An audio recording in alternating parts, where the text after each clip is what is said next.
L'œil d'Odin. Chapitre 1er. La pierre à l'œil au fond de la forêt. L'hiver était déjà bien installé lorsque le vieux Jarl Sturla décida pour la dernière fois de partir seul dans la forêt.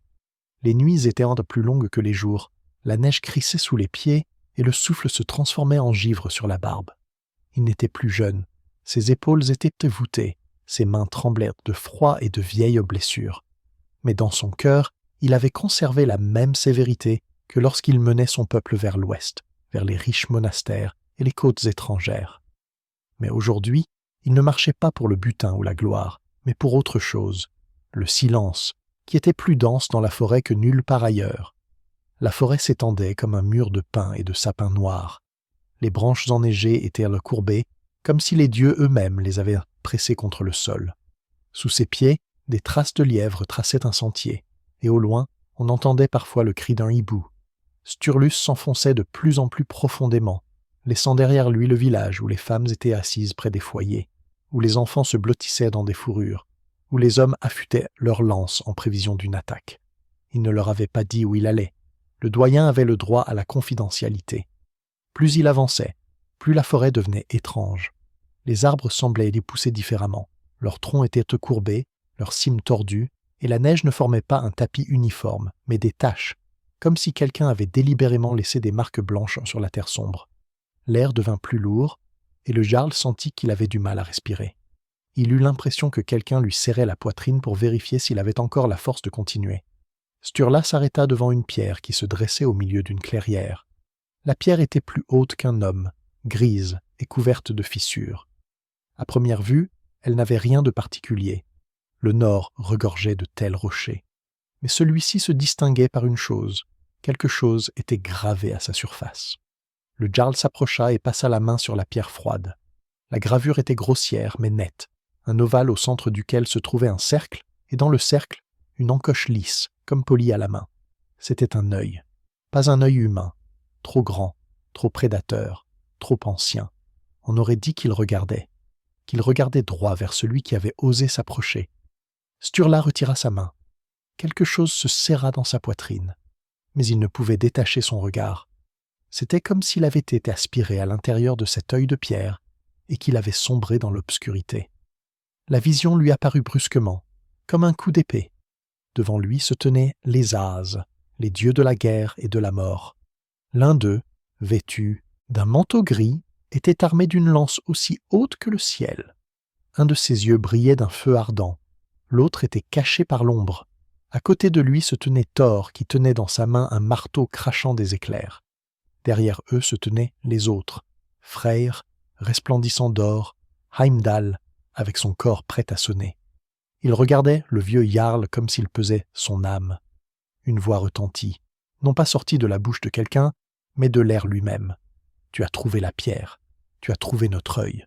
Maintenant, tu dois payer. » Sturla voulut demander « Payer avec quoi ?» Mais les mots restèrent coincés dans sa gorge. La voix continua. « L'hiver arrive, noir, sans fin. S'il n'y a pas de sacrifice, ton village sera détruit. Les gens mourront de froid, le bétail périra, les enfants mourront. Il faut un sacrifice pour que nous éloignions le malheur. Tu m'entends, Jarl ?» Il acquiesça, bien que personne ne lui ait demandé de le faire. « Alors sache-le, le sacrifice doit être sanglant. Pas un animal, pas un oiseau, un être humain. » La vision s'interrompit. Sturl s'effondra à genoux devant la pierre. Son souffle était saccadé, son cœur battait comme un tambour avant la bataille. Il se saisit la poitrine, essayant de reprendre ses esprits. Mais les paroles du dieu résonnaient encore dans ses oreilles, une victime sanglante. La neige crissa. Sturl se retourna brusquement. Un corbeau était perché sur la pierre, noir, brillant, comme découpé dans la nuit. Ses yeux fixaient le jarl. L'un était clair et froid, l'autre trouble, blanchâtre, comme rempli de lait. « Hugin » murmura le jarl. « Ou Munin » L'oiseau croassa. L'écho s'évanouit dans la profondeur de la forêt. Sturla se releva péniblement. Il regarda une nouvelle fois l'œil de pierre. Celui-ci brillait sous la neige, comme s'il était vivant, et il semblait que la cavité au centre était désormais remplie de quelque chose d'humide et de brillant, comme du liquide oculaire. Le jarl se détourna. Il savait que s'il en parlait au village, personne ne le croirait. Les gens diraient que le vieil homme avait perdu la tête, que ses vieilles blessures lui avait fait perdre la raison, mais il ne pouvait pas se taire, car la peur s'était installée dans son cœur, pas pour lui, pour tout son peuple. Il rentrait chez lui dans l'obscurité. Le vent soufflait dans la forêt, les branches craquaient. À plusieurs reprises, il lui sembla entendre des pas derrière lui, mais lorsqu'il se retournait, il ne voyait que la neige et des ombres. Le corbeau l'accompagna presque jusqu'au village, volant d'arbre en arbre, comme pour vérifier que le Jarl arriverait à bon port. Quand il franchit le portail, les gens remarquèrent de son air inquiet. La vieille fée guérisseuse s'approcha en le regardant fixement. « Où étiez-vous, Jarl » se demanda-t-elle. Sturla la regarda. Pendant un instant, il lui sembla que ses yeux étaient comme ceux d'une pierre. « Dans la forêt, » répondit-il d'une voix sourde, « il y a une pierre avec un œil. » Les gens échangèrent des regards. Les enfants se turent. Les hommes baissèrent la tête. La vieille femme fit un signe de croix à sa manière, un signe ancien, en traçant un cercle runique dans l'air avec son doigt. « La pierre t'a vu, dit-elle. Tu ne peux donc pas échapper à ton destin. » Le Jarl passa devant elle d'un pas lourd. Il s'assit près du foyer, posa sa main sur son genou et fixa le feu. Mais dans les flammes, il vit à nouveau cet œil, et la voix résonna à nouveau. « Un sacrifice sanglant. Sinon, ton peuple périra. » Il comprit que ce n'était que le début. Chapitre 2. Les premiers signes, la peste et le froid. Le matin après la forêt était sec, et résonnait comme une lame sortie de son fourreau. Sturla se réveilla parce que le feu dans l'âtre se consumait en braise.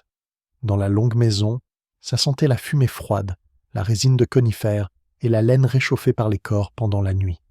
Il se leva, pressa sa poitrine de sa main, là où les maux de la veille avaient laissé une cicatrice invisible, et attendit que sa respiration redevienne régulière. Il semblait que toute la maison écoutait avec lui.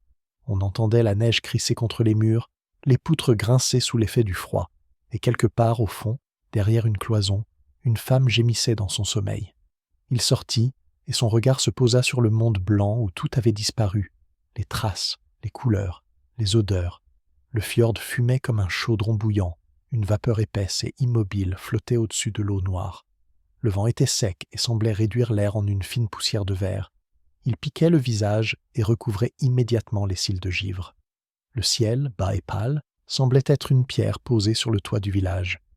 Le gel a coupé les cordages, grommela le vieux charpentier Asgeir en accueillant le Jarl à la porte.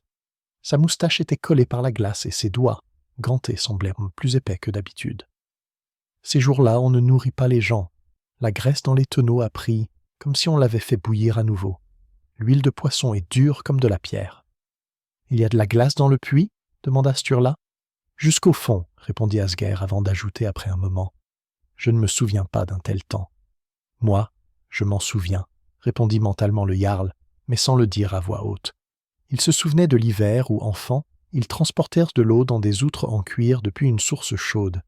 Il se souvenait comment ils avaient tissé son petit frère sur le rebord gelé du puits pour qu'il brise la couche de glace avec un pied de biche. Mais à l'époque, le froid était une calamité honnête. Aujourd'hui, l'air était imprégné d'une odeur qui n'était pas de ce monde, fine, sèche, âcre, comme la fumée d'herbes brûlées. Signy, la guérisseuse, se tenait à l'entrée de sa hutte, un foulard blanc sur la tête, comme un autre morceau de neige. Elle regardait par-dessus les épaules des gens, là où un corbeau tournait lentement au-dessus du village, seul, noir, avec des plumes brillantes comme de l'onyx et des yeux troubles et grisâtres. « Mauvais visiteur, » marmonna Signy. « Il n'est pas venu pour le pain. » Sturla comprit. La forêt ne le lâcherait pas. Un œil de pierre le regardait du ciel. Ou était-ce simplement lui qui voyait un œil dans tout ce qui attirait son regard?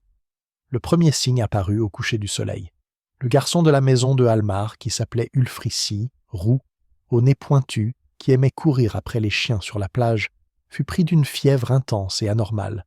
Ses joues étaient rouges, et des taches sombres apparaissaient sur son cou, comme si quelqu'un avait pressé des baies épineuses contre sa peau.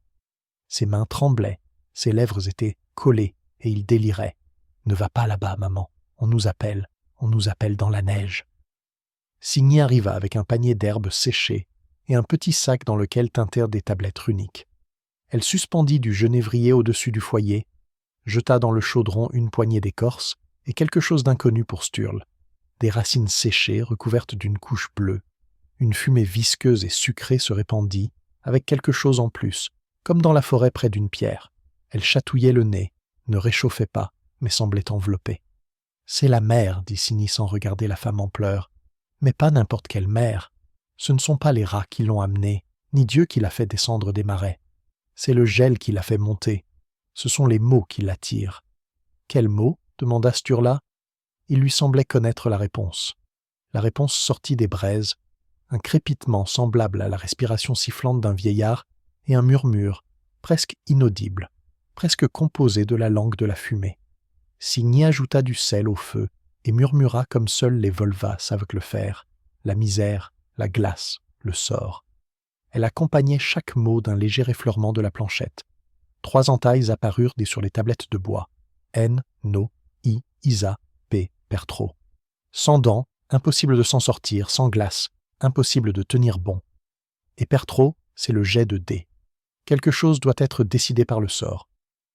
Pas par les dés, objecta Sturla d'une voix faible et rauque, sentant que ces mots, à peine prononcés, prenaient tout leur sens. Par le sang. Signy leva les yeux vers lui. Un éclair familier lui traversa le regard. Un éclair qu'il connaissait bien dans la forêt. « Tu en sais plus que tu ne le dis, Jarl, dit-elle. Un accord vaut mieux que la peur. Ne fixe pas le prix avant de savoir qui est prêt à le payer. » Mais le prix résonnait déjà contre les murs. Le soir même, alors que le vent du soir se levait et qu'une bruine blanche s'abattait sur le seuil de la maison de Harald, le tanneur, on trouva une chèvre morte, vidée de son sang. Son corps n'avait pas été touché par un animal, sa peau était intacte, mais un mince filet sombre s'écoulait de son nez, et la neige autour était comme saupoudrée de cendres noires minuscules. Les chiens hurlaient, mais ne s'approchèrent pas. Ils tournaient autour et se tenaient à la queue entre les pattes. « Le sang s'est écoulé dans la terre, » dit l'un des jeunes hommes, sans cacher son tremblement. « Pas dans la terre, » répondit un autre. « Dans la neige, dans les runes, » dit Signy à peine audible. Le 3e jour, le gel devint particulier. Une neige légère, comme de la cendre, ne tombait pas du ciel, mais semblait s'élever de terre. Le vent se renforça, et les ailes des corbeaux avaient plus de mal à fendre l'air, mais ils restaient suspendus au-dessus du village, volant jusqu'à chaque cour, regardant par les fenêtres. Les femmes couvraient leurs enfants comme des cruches avec des châles en laine, brûlèrent de la graisse dans des lampes et se réchauffèrent les mains au-dessus du feu. Les hommes se taisaient. Le silence pesait plus lourd que la neige. Les premiers hommes se plaignirent de douleurs dans la poitrine. Vers le soir, 2 d'entre eux se mirent à vomir, non pas de nourriture ou de médicaments, mais de l'eau claire comme de la glace. Leurs yeux se révulsèrent. Signy allait de maison en maison avec un sac, secouait les os, posait de l'herbe humide sur le front et murmurait toujours la même chose. Ne prononcez pas de nom, n'appelez pas, ne dites rien, ne les abandonnez pas. Mais les noms s'échappaient quand même de leur gorge. Dans leur délire, les gens appelaient ceux qui n'étaient plus là, leurs pères, leurs frères, ceux qui avaient péri en mer. Ils tendaient les bras, non pas vers Signy, ni vers leurs femmes, mais vers la forêt. Sturl s'asseyait près de ceux qui étaient le plus mal en point, posait sa main sur leur couverture et sentait leur cœur battre sous le tissu, très vite, comme celui d'un oiseau. Il prononçait des mots simples, ceux qu'on dit quand on n'a plus rien à dire. « Tu vas t'en sortir, tiens bon, regarde le feu. » Tandis qu'il voyait devant lui l'œil sur la pierre, aussi solitaire et impitoyable. Le 5e jour, le premier enfant mourut. La petite Astrid, fille d'un pêcheur. Elle courait toujours vers l'eau et rapportait à sa mère de petits morceaux de verre rejetés par la mer, des larmes de mer. Ses yeux étaient désormais ouverts, mais vides, comme de la glace. Signy lui ferma les paupières, posa les restes de genévrier en forme de croix sur sa poitrine et dit « On l'emmène là où les enfants n'ont pas leur place. Ne la retenez pas. Par les ongles, lâchez ses talons. » Ils emportèrent le corps dehors dans le froid, afin que la nuit emporte sa chaleur, et que ne commence pas ce qui commence chez nous, la transformation, lorsque l'âme ne trouve pas son chemin. Le vent changea de ton, devenant grave, comme un corps que l'on ne souffle pas, mais qui résonne de lui-même quand quelque chose de grand tremble dans la gorge du monde. « Ting » dit Sturla le matin. Personne ne trembla, tous attendaient ce mot. Ils se rassemblèrent en cercle, comme il se doit. Les hommes à l'extérieur, les femmes plus loin, près du feu, où l'on faisait cuire une soupe épaisse et où l'on soulevait ceux qui faiblissaient. La neige recouvrait les casques et les cheveux. Un corbeau se posa sur la poutre supérieure du support, où l'on suspendait habituellement les boucliers, et regarda vers le bas. Son œil aveugle regardait par-dessus les têtes. L'autre était fixé sur Sturl. Jarl, commença Snorri, jeune et fougueux, qui avait toujours 2 idées trop pressantes et un geste de trop, dis-nous franchement, est-ce leur ruse, leur malice ou notre peur? Si c'est une maladie, nous brûlerons toute la forêt. Si ce sont des loups, nous partirons vers le nord et nous reviendrons avec de la viande. Mais si c'est... Il s'interrompit. Si c'est un mot, dit Sturla, on ne peut pas le brûler. On ne peut que l'exécuter ou le traduire dans une autre langue. Tu parles par énigme, vieux loup, marmonna Snorri. Parce que le chemin direct passe à travers la neige, pas à travers nous, répondit calmement Sturla. Il y a une pierre dans la forêt, avec un œil. Je me tenais devant elle et j'ai vu les ases. Ils demandaient un sacrifice, humain. Sinon, l'hiver ne nous laissera pas partir. Ces mots, bien qu'attendus, frappèrent tout de même. Les visages se crispèrent. Plusieurs femmes se mirent à faire rapidement le signe de croix dans les airs, non pas avec le nouveau signe des nouveaux venus, mais avec le nôtre, le signe runique. Le doigt décrivait un ovale pointu, puis une diagonale, puis une ligne. Snorri ricana, mais une lueur de peur passa dans ses yeux. Le vieil Asger secoua la tête comme le mât d'un navire sous le vent. « Qui » demanda-t-il doucement. « Celui que le sort désignera, » répondit Signy en sortant une poignée d'os du sac. « No, Isa et Pertro sont déjà venus me voir. Ils ne partent pas. La misère, la glace, le sort. Le chêne nous appellera. »« Le chêne » répéta l'un des vieux pêcheurs. « Nous avons un frêne sacré. »« Le frêne pour les branches » répondit Signy. « Le chêne pour les racines. Les racines retiennent la glace. Les racines connaissent la valeur des choses. Il y a un chêne puissant à l'extrémité de la forêt, là où Margretha a péri lors de la dernière tempête. C'est là que nous trouverons la réponse, si nous vivons assez longtemps. Si nous y arrivons. » C'était vrai, le froid dans la poitrine de Sturla était tel qu'il ne sentait presque plus la chaleur du feu. Il lui semblait que la maison était désormais chauffée par son souffle, étranger, lourd, sentant les herbes, le sang et l'eau glacée. « Et à quelle vitesse la peste emportera-t-elle les gens ?» demanda-t-il, non pas en parlant d'elle, ni des ases, mais de l'hiver lui-même. La réponse vint dans la soirée. La neige devint plus noire. Cela ne signifiait pas qu'elle avait foncé, mais simplement que chaque cristal de neige avait soudainement commencé à accumuler des ombres, comme un couteau accumule des traces d'huile. La neige blanche se déposait sur les toits des maisons, sur les perches, sur les traîneaux, sur les épaules des gens, et une fine bordure sombre apparaissait sur les bords. Tout le village était en deuil sans qu'il ait été déclaré. Les chiens se mirent à hurler plus faiblement, puis se turent. Le corbeau cessa de croasser. Il ouvrait simplement le bec et prenait de courtes inspirations saccadées, comme si l'oxygène avait été retiré de l'air, ne laissant que de la cendre glacée. Ce soir-là, Ingrid, la femme de Almar, arriva chez Sturla avec ses 2 garçons. Leur peau avait pris une teinte grise, comme si on les avait trempés dans de la farine de seigle. Leurs yeux brillaient, leurs lèvres étaient gercées. L'un d'eux tenait dans ses bras un ours en bois qu'il ne lâchait pas, même dans son sommeil. « Jarl, dit Ingrid, dis-moi qui ira à la place des miens. »« Personne ne viendra à leur place, répondit-il d'une voix qui n'était pas la sienne, mais celle de l'eau glacée. Si quelqu'un doit les arrêter, son nom sera prononcé. Ce ne sera pas moi. »« Nommez-vous, dit soudain Ingrid d'une voix calme. Il n'y avait pas d'audace dans ces mots, seulement cette terrible puissance des mers qui ont le droit de frapper au cœur. Vous êtes vieux. Vos campagnes sont écrites sur votre visage. Vous avez vécu longtemps. Que votre sang les nourrisse. » Sturla la regarda, et il eut l'impression qu'on lui avait placé dans la paume de la main un cercle brûlant. Lourd, brûlant, parfaitement posé. Il aurait pu dire « oui » immédiatement. Il s'apprêtait déjà à le faire. Mais à ce moment-là, quelque chose frappa contre la fenêtre. Un arbre craqua comme s'il avait été frappé par le marteau de Thor. La lumière envahit la maison, non pas la lumière du soleil ou de la lune, mais la lumière propre au gel lorsque l'air s'épanouit en aiguille. Et avec la lumière, Signy apparut sur le seuil. « Ne te précipite pas pour donner ton cœur à ceux qui te le demandent en premier, » dit-elle doucement. « La valeur d'une hache ne réside pas dans les mains qui la tiennent, mais dans l'endroit où elle frappe. J'ai jeté les dés non loin d'ici. Ils se sont levés en forme de coupe, et ton nom n'y figure pas. »« Et qui est-ce » demanda Ingrid d'un ton tout aussi calme. « Tant que le pétro est fermé, » répondit Signy. « Et c'est tant mieux. Sinon, nous ne serions plus là demain matin. » Elle s'approcha des garçons et posa ses mains sur leur poitrine. Une odeur de sauge embauma l'air, et l'ombre sur leur visage recula légèrement, sans disparaître, mais en laissant échapper un soupir. « Tenez bon jusqu'à l'aube, dit-elle. Là-bas, sur la crête orientale, une lumière froide va apparaître. Elle nous dira combien de jours il nous reste. S'il n'y a pas de lumière, nous n'aurons pas le temps. » La nuit fut étoilée et silencieuse. Les étoiles s'étaient figées dans le ciel, telles des rivets sur une côte de mailles. Sturl sortit sur le porche, s'enveloppa dans une peau d'animal, s'assit sur un banc bas et se mit à regarder le fjord. La vapeur au-dessus de l'eau avait disparu. L'air était devenu trop lourd pour s'élever. L'eau était comme un miroir sombre, et sur sa surface, comme sur la lame d'un sabre, on aurait pu lire qui l'avait affûté. Si quelqu'un avait été capable de déchiffrer les traces du monde. Il repensa aux paroles d'Ingrid.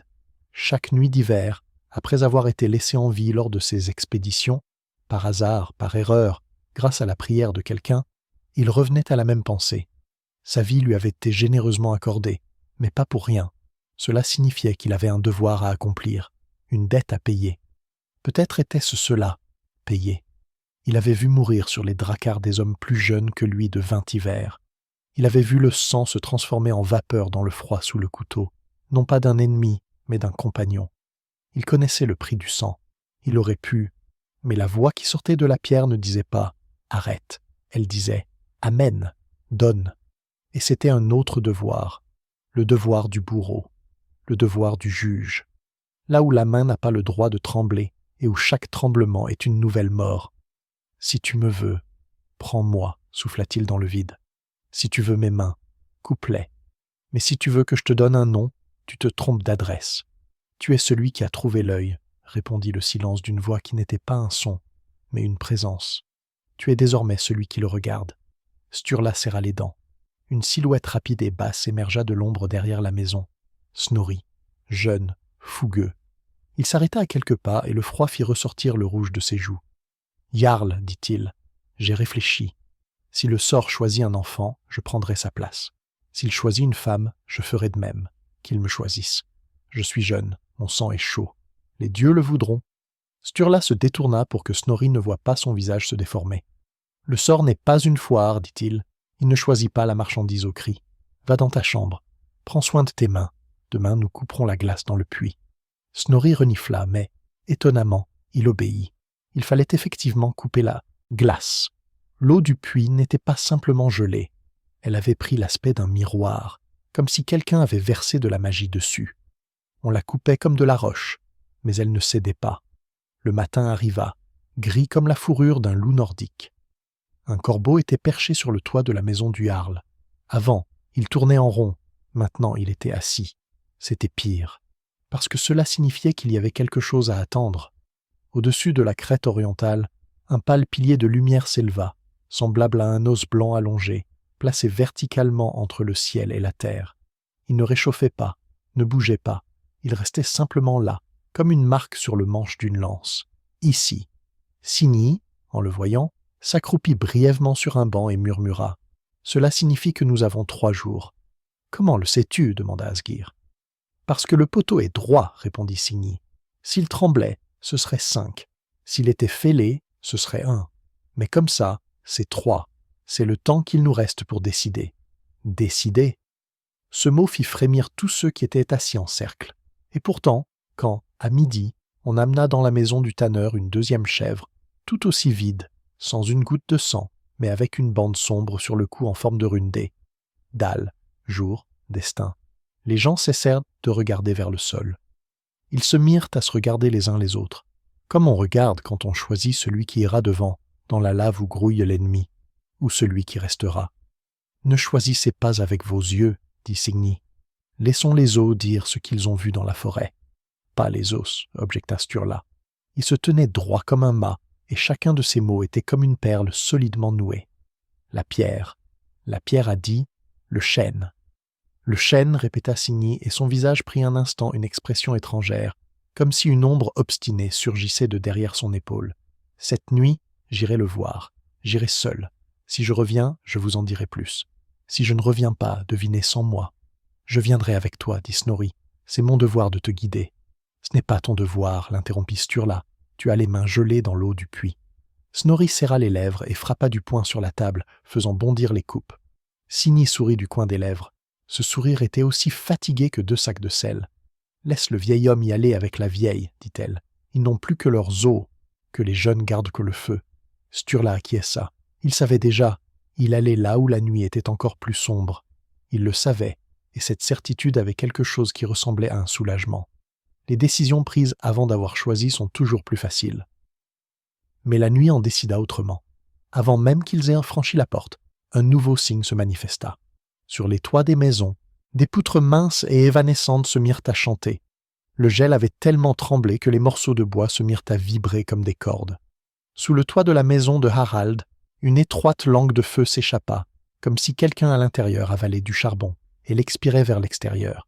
Ils se précipitèrent pour l'éteindre, mais le feu ne brûlait pas, il restait simplement là. Seule une fumée âcre qui piquait les yeux s'échappait. Lorsque la maison fut sauvée, il restait sur l'une des poutres une tache allongée comme une pupille. Les gens se tenaient à l'entrée et se taisaient, même Signy. Le corbeau, toujours perché sur le faîte de la longue maison du Jarl, croassa, une fois, puis une deuxième fois, puis une troisième fois. Et alors, Sturla comprit. Le troisième chapitre avait déjà commencé. Le corbeau au-dessus du village n'était pas un cygne, mais un maître. Et avant de se rendre aux chênes, il devait encore survivre à un autre chant du froid et à un autre regard d'en haut. Il se tourna vers les gens et dit « Personne ne va dans la forêt aujourd'hui. Nous passerons la nuit ensemble. Répartissez les enfants dans les grandes maisons, où il fait plus chaud. Les femmes près des foyers, les hommes près des portes. Ne lésinez pas sur le feu. Mettez du sel sur les braises. Si quelqu'un entend son nom derrière la porte, qu'il se taise. N'ouvrez à personne. Demain matin, rendez-vous au cercle. » « Et s'ils viennent ?» demanda Ingrid. Son visage était si dur qu'on aurait pu y aiguiser un couteau. « Alors nous les regarderons dans les yeux, » répondit Sturla. « Chacun de nous a ses propres yeux. Eux, ils n'en ont qu'un. » Il leva la tête. Le corbeau le regardait à nouveau.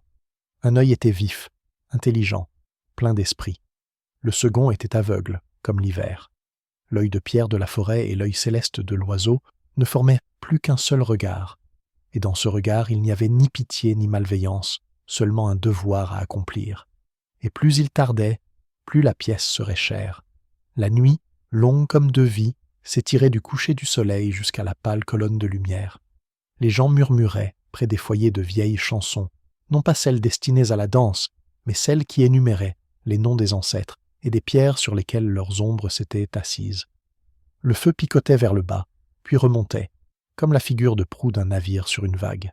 Signy était assise à la porte d'une longue maison et tendait parfois l'oreille vers l'obscurité. Là, dans le noir, quelque chose l'appelait, parfois par son nom, parfois simplement par son souffle. Elle ne répondait pas, et ce silence leur sauva la nuit. Avant l'aube, lorsque l'os blanc de la lumière réapparut à l'est, un peu plus fin qu'hier, le froid recula de l'épaisseur d'une paume. C'était suffisant pour attendre la décision. « Il nous en reste 2, dit Signy, et le corbeau restera jusqu'à ce que nous ayons dit ce que nous avons à dire. Il restera assis et comptera le nombre de fois où nous nous tairons. » Sturla acquiesça. Il sentait que sa propre fièvre, qui n'était plus due à la maladie mais au choix qu'il devait faire, lui serrait également la gorge. Il avait très envie d'eau, mais le puits était toujours aussi clair qu'un miroir, et un œil de pierre le regardait.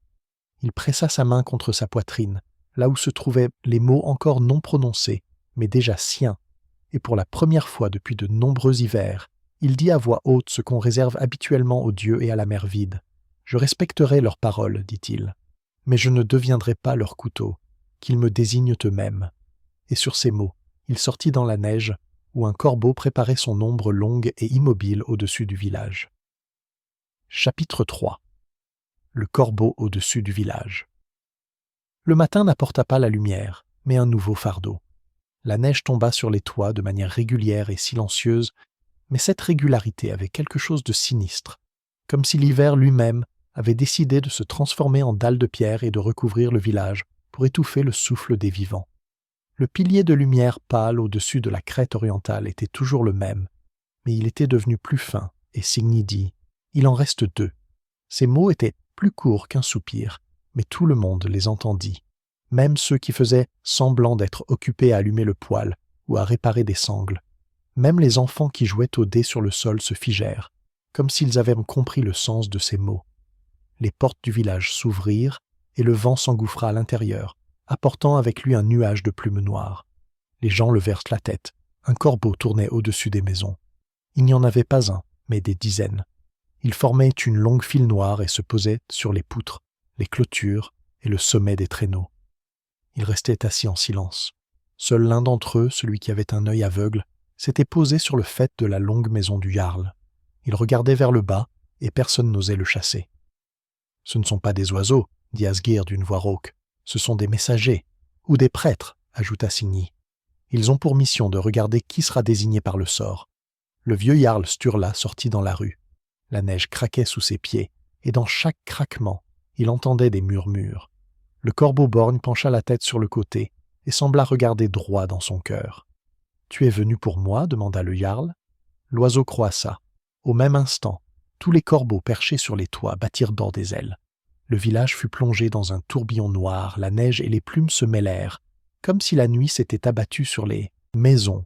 Les gens criaient, les femmes protégeaient leurs enfants, les hommes saisissaient leurs lances, mais les corbeaux n'attaquèrent pas. Ils tournaient simplement en cercle, couvrant tout de plumes. Lorsque le tourbillon s'est calmé, une marque est restée sur la neige devant la maison du Jarl. Les plumes formaient une rune. Elle était nette, comme si elle avait été gravée au couteau. Torne, loin, destin. Signy tomba à genoux et passa ses doigts sur les plumes. « Ils ont fait leur choix, dit-elle, mais ils n'ont pas donné de nom.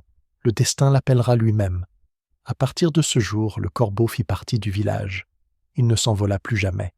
Le jour, il se perchait sur le toit de la maison du Jarl. La nuit, il volait vers le chêne à la lisière du village. Son œil aveugle ne regardait pas dans le vide, mais vers les gens. On aurait dit qu'il voyait en eux ce qu'ils ignoraient eux-mêmes, leurs peurs, leurs paroles secrètes, leurs péchés non confessés. Et avec le corbeau, de nouveaux malheurs arrivèrent. Dans la grange où était entreposé le grain, les rats moururent, soudainement. Leur corps était intact, sans sang, mais leurs yeux étaient vides, comme desséchés. Le grain était recouvert de givre, comme s'il avait été conservé non pas dans le village, mais dans une grotte glacée. Le vieil Harald, qui était tanneur, avait des plaies sur les mains, bleuâtres, comme si le gel lui avait brûlé la peau de l'intérieur. Il criait la nuit, et sa femme couvrait la porte de peau pour que ses cris ne se répandent pas dans le village. Les enfants avaient cessé de rire. Ils étaient assis près du feu et écoutèrent le bruit de la neige qui crissait contre les murs, comme s'ils attendaient que quelqu'un les appelle.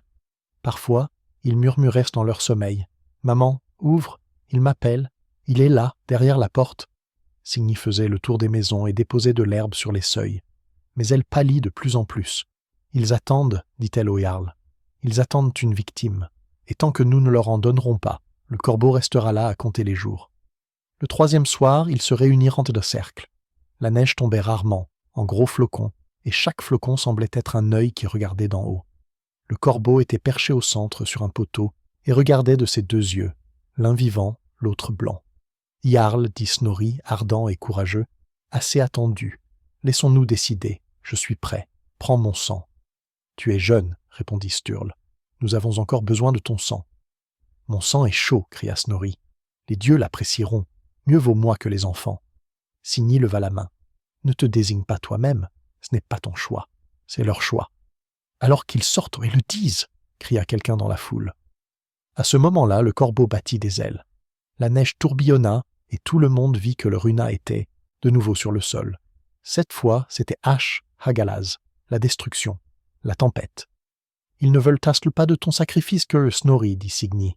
Ils veulent que nous sachions que la tempête approche. » Cette nuit-là, le Jarl fit un rêve. Il se tenait dans une clairière près d'un œil de pierre. La pierre était couverte de sang, et une rivière rouge s'écoulait d'une cavité pour s'enfoncer dans le sol. Un corbeau était perché sur la pierre, et une voix grave comme la glace en hiver dit « Tu regardes à travers notre œil. Tu dois choisir. N'attends plus. Donne ton sang, ou le gel s'abattra sur nous et ne finira jamais. » Sturla se réveilla en criant. Sa poitrine le brûlait comme un couteau. Il sortit, et le corbeau était toujours perché sur le toit. Un œil était vivant, l'autre était blanc. Mais dans cet œil blanc, le Jarl crut voir le reflet de tout le village, et il comprit qu'il ne restait plus longtemps à attendre. Chapitre 4. Les rêves du Jarl et les prophéties. Cette nuit-là, l'hiver devint plus long que jamais. Même les anciens, qui se souvenaient des années où la glace recouvrait le fjord jusqu'à la mer, ne se rappelaient pas avoir connu une obscurité aussi profonde. Les gens s'endormaient et se réveillaient, mais l'obscurité persistait. La viande fumait dans les feux des foyers. Les femmes étaient assises en silence. Les hommes manipulaient leurs armes, comme s'ils attendaient un ennemi sur le point de franchir la porte. Mais il n'y avait pas d'ennemi. Il n'y avait que le froid et les corbeaux. Le Jarl Sturla ne pouvait plus distinguer le rêve de la réalité. Il était pris de somnolence, mais chaque fois que ses yeux se fermaient, il se retrouvait près d'une pierre dans la forêt. Un œil sur le rocher le regardait fixement, et ce regard renfermait des images entières. La première vision. Il voyait son village, mais pas celui où il vivait actuellement. Il était enseveli sous la neige jusqu'au toit. Les toits dépassèrent de la terre comme des os. Pas un bruit, pas un être humain, seuls les corbeaux. Des milliers de corbeaux étaient perchés sur les toits, les clôtures brisées, les traîneaux vides. Et tous regardaient en silence dans la même direction, vers la montagne où se dressait le chêne. Des gens étaient pendus à ses branches. Leurs visages étaient recouverts de givre, leurs yeux ouverts. Parmi eux se trouvaient Snorri, Asgir, Ingrid et les enfants. Tous regardèrent Sturle. « Tu dois choisir, dit une voix parmi les branches. Sinon, ils resteront suspendus pour l'éternité. » Sturla voulut crier, mais la neige lui boucha la bouche. Deuxième vision. Il vit la mer. Des dracars naviguaient, leurs mâts s'étiraient vers le ciel. Des guerriers étaient assis à la proue, ces guerriers. Mais à la place du visage, ils n'avaient que des yeux. Un seul œil pour tout le visage, énorme, brûlant. Ils chantaient, et leur chant était comme un hurlement du vent. « Nous allons à elle, dit Cécile. Tu nous mèneras, Jarl, mais pas avec des armes, avec du sang. Le sang sera ton guide. » Et la mer devint rouge. Troisième vision. Il vit Odin. Le dieu se tenait dans la brume, appuyé sur sa lance. Un œil lui brûlait, l'autre était vide. À ses côtés se trouvaient les loups Géry et Fréki, et sur ses épaules des corbeaux. « Sturle, fils de la terre et des routes maritimes, dit Odin. Tu as trouvé mon œil, tu le regardes. Cela signifie que tu es celui qui doit payer, mais pas toi seul. Amène quelqu'un d'autre, apporte du sang, et ton peuple survivra. Si tu refuses, vous mourrez tous. » « Qui » croissa Sturla. « Celui que l'arbre désignera, le chêne le dira, pas toi. » Sur ces mots, Odin leva sa lance et le monde vola en éclats. Sturla se réveilla en sueur. Le feu dans la maison se consumait, les femmes dormaient, les enfants s'agitaient sous les fourrures. Mais il entendait encore les murmures. « Amène un autre, amène du sang. » Il se leva et sortit. La nuit était claire, non pas à cause de la lune, mais à cause du givre qui brillait comme de l'argent. Un corbeau était perché sur le toit. Son œil aveugle était tourné vers lui. « Je l'ai vu, dit Sturla. J'ai vu Odin. » Le corbeau croassa et s'envola. Ses ailes fendaient pour l'obscurité, et Sturla le suivit. Il arriva à la lisière du village, là où commençait le chemin qui menait au chêne. Le corbeau se posa sur une branche sèche et attendit. Sturla sentit deux voix se disputer en lui. L'une disait « Va te coucher. Ton sang est un sacrifice. Tu es vieux, ta vie est finie. » L'autre murmurait « Pas toi. » Ils ont dit « Amène-le. » Il doit donc y avoir quelqu'un d'autre. Tu dois le désigner. Et les deux voix étaient aussi fortes l'une que l'autre. Le matin, Signy entra dans la maison du Jarl. Elle était pâle, ses yeux brillaient comme si elle n'avait pas dormi de la nuit. Elle tenait dans ses mains un sac contenant des os. « Je les ai lancés toute la nuit, dit-elle. Et c'était toujours le même groupe qui tombait. Haine, Thorn, Hache, la misère, le destin, la destruction. Je l'ai vu aussi, répondit Sturla. J'ai vu le chêne, j'ai vu Odin. Alors tu sais que le sacrifice est inévitable, dit Signy. La seule question est de savoir qui le chêne désignera. Et s'il désigne un enfant, demanda le Jarl. Signy baissa les yeux. Alors ce sera un enfant. Tel est le destin. Le Jarl serra les poings. Il entendait les pleurs des femmes, la toux des hommes, les murs qui craquaient sous l'effet du froid. Et il savait qu'il n'y avait plus le choix. Dans l'après-midi, tout le monde se rassembla à nouveau en cercle. Le corbeau était perché sur un poteau.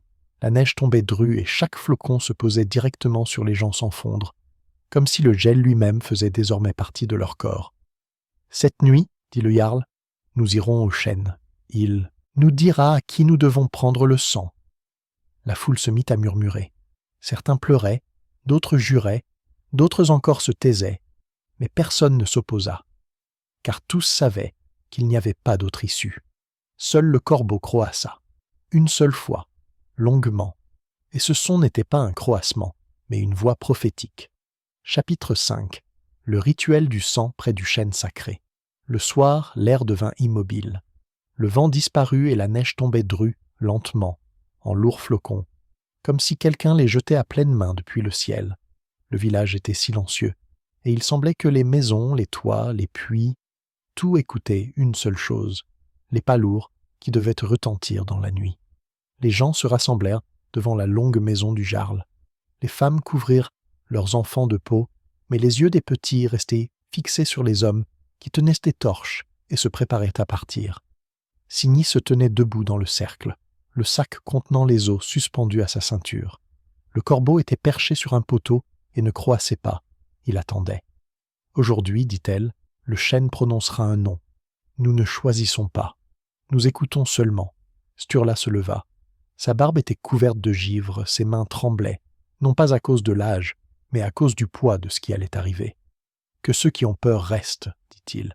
Mais souvenez-vous, si nous ne partons pas, la peste et le froid nous emporteront tous. » Personne ne recula. Même Snorri, fougueux, fit un pas en avant et leva sa torche. « Mieux vaut affronter notre destin que l'attendre dans notre lit, dit-il. Ils marchèrent en silence dans la forêt. La neige crissait sous leurs pieds, les torches fumaient, et on aurait dit que toute la troupe avançait dans un étroit couloir dont les murs étaient les ombres des arbres. Un corbeau volait devant, se posant parfois sur les branches pour attendre que les hommes le rattrapent. Son œil aveugle était tourné vers l'intérieur de la forêt, et cette lumière blanche semblait leur servir de guide. Le chemin vers le chêne était plus long que d'habitude. La forêt semblait s'étirer. Sturla sentait que la pierre avec l'œil était à nouveau proche. Mais aujourd'hui, il ne se dirigeait pas vers elle. Son chemin était plus loin, là où se trouvait le chêne dont les racines connaissaient le destin. Lorsqu'ils arrivèrent dans la clairière, tout le monde s'immobilisa. Le chêne s'élevait comme une tour. Son tronc était plus épais que 3 hommes, et ses branches s'étirentaient vers le ciel, s'entremêlant avec l'obscurité.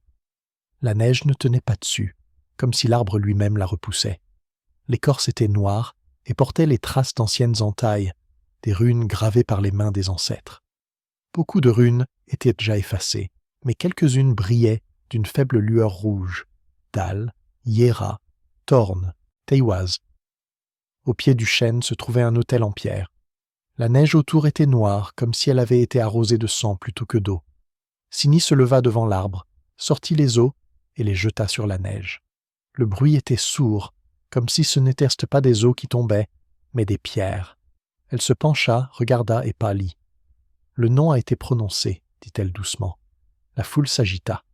Les hommes échangèrent trop des regards, les femmes se couvrirent la bouche avec leurs mains. « De qui ?» demanda Snorri. Signy leva les yeux. Ils étaient vides, comme de la glace. « Ingrid, dit-elle, la femme de Halmar. » Au même instant, un corbeau croassa, d'une voix grave et aiguë. Ingrid s'avança. Elle ne pleurait pas, ne criait pas. Son visage était calme comme l'eau d'un puits. Elle regarda simplement ses enfants, restés dans le village, et dit doucement « Si mon sang peut les sauver, j'irai. » Halmar s'effondra à genoux et la saisit par les mains. « Non, qu'ils me prennent, moi !» cria-t-il. « Je vous en supplie, prenez-moi !» Mais Signy secoua la tête. « Ce n'est pas ton choix, Halmar. Le chêne a parlé, et nous devons l'écouter. » Sturla sentait tout se déchirer en lui. Il voyait le visage d'Ingrid, se souvenait de son rire pendant les fêtes, de la façon dont elle nourrissait les gens quand ils revenaient de leurs expéditions. Et maintenant, il devait la regarder être conduite vers la pierre. « Jarl, dit Ingrid, c'est toi qui dirigeras le rituel. » Ces mots étaient casses comme un couteau, mais il ne pouvait pas refuser. Les torches furent plantées dans la neige. Les gens se placèrent en cercle. Ingrid s'allongea sur l'autel de pierre. Signy sortit un couteau, un vieux couteau avec des runes gravées sur la lame. Le couteau avait été transmis de guérisseuse à guérisseuse depuis de nombreux hivers. Son manche était recouvert de peau et sa lame brillait comme si elle venait d'être forgée. « Prononce les mots, Jarl, dit Signy. Seule ta voix sera entendue par le chêne. » Sturla leva les mains. Sa voix tremblait, mais ses mots étaient clairs. « Père des pendus, Odin, Seigneur des lances, écoute-nous, nous t'offrons un sacrifice pour que l'hiver ne nous emporte pas tous. Nous versons notre sang pour préserver celui de notre lignée. Accepte-le et donne-nous la lumière. » Le corbeau croassa, le couteau brilla, et le sang tomba sur la pierre. À ce moment-là, le chêne se mit à bourdonner. Ses branches tremblèrent, et la neige tomba comme de la cendre. Les runes sur l'écorce s'illuminèrent d'un rouge vif, et l'air se remplit d'un son, pas celui du vent, ni des cris, mais celui d'un chant. Des voix qui étaient tantôt masculines, tantôt féminines, tantôt enfantines. Elles se fondaient en un chœur, répétant un seul mot, « Sacrifice, sacrifice, sacrifice ». Les gens tombèrent à genoux. Même Snorri se tut. Signy ferma les yeux, le couteau tremblant, entre ses mains. Le sang d'Ingrid coulait sur la pierre, s'écoulant dans les racines. La terre tremblait. Et soudain, l'obscurité se dissipa. La neige autour devint plus claire, la respiration des gens s'allégea. Le froid s'atténua. « Ils ont accepté », murmura Signy. « Nous sommes sauvés, pour l'instant. » Sturla se tenait debout et regardait la pierre couverte de sang. Mais à l'intérieur, il se sentait vide. Il ne ressentait pas de soulagement, mais plutôt un poids, car il savait que ce n'était que le début. Le corbeau se posa sur le chêne et le regarda droit dans les yeux. L'un de ses yeux était vivant, l'autre était blanc, et Sturla comprit qu'il faudrait une nouvelle victime. Chapitre 6. Le dernier choix du Jarl. Après la nuit passée près du chêne, un silence étrange s'était installé dans le village. Il semblait que le gel avait reculé. On respirait mieux dans les maisons, le feu brûlait plus régulièrement. Les enfants ne toussaient plus aussi fort. Les gens chuchotaient, le sacrifice avait été accepté. Mais personne ne souriait, personne ne se réjouissait. La joie n'était pas pour de tels sacrifices. Almar était assis près de l'âtre, le visage enfoui dans ses mains. Ses enfants étaient silencieux, ils ne pleuraient pas. Leurs yeux étaient secs, comme s'ils avaient grandi en une nuit. Signy allait de maison en maison, jetant de l'herbe dans le feu, comme si elle essayait de chasser non pas la maladie, mais le souvenir. Mais le Jarl Sturla savait. Le chêne n'était pas rassasié. Ses racines avaient bu le sang, mais ses yeux regardaient toujours. À l'aube, il fit à nouveau le même rêve. Il se tenait près du chêne. Ingrid était pendue aux branches, le visage serein, comme au moment où elle s'était allongée sur la pierre. Mais d'autres pendaient à côté d'elle. Snorri, Asgeir, les enfants, même Sturla lui-même. Ils étaient tout pendus, et les branches bourdonnaient, comme si elles chantaient. Le corbeau était perché au-dessus de tous, et dit d'une voix semblable à celle d'Odin. « Un sacrifice ouvre la porte. Mais la porte mène vers les profondeurs. Il faut encore du sang, encore, encore. » Sturla se réveilla en sueur. Les gens s'étaient à nouveau rassemblés autour du cercle. La neige n'était plus noire, le gel s'était adouci, mais les visages étaient plus sombres que jamais. « Nous sommes sauvés, » dit quelqu'un. « Non, » répondit Signy. « Nous avons gagné un peu de temps. Le chêne ne nous a pas lâchés. Il a tendu sang frais. » La foule se mit à murmurer. Les femmes protégèrent leurs enfants. Les hommes se regardaient. Personne ne voulait y croire. « Qu'ils me prennent !» cria à nouveau Snorri. « J'irai moi-même !» Mais à ce moment-là, un corbeau croassa, d'un cri sec et sonore, et des plumes noires tombèrent sur la neige, formant une rune.